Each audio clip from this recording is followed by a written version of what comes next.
dùng bún hi nụ pa cắn nì thì ăn tiếng nam lệ cắn nì này nó thut thum hi ăn cái cắn nì thì ăn tiếng nam cái bún ti rồi chứ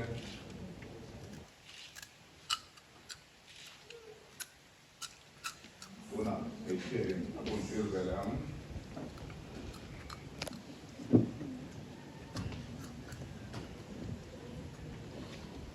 dùng bút hi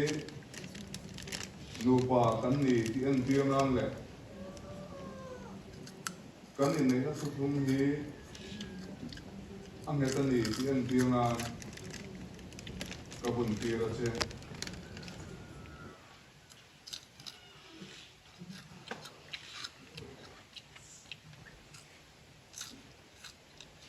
u nào cũng tắc tu với nói riêng cần u nào tên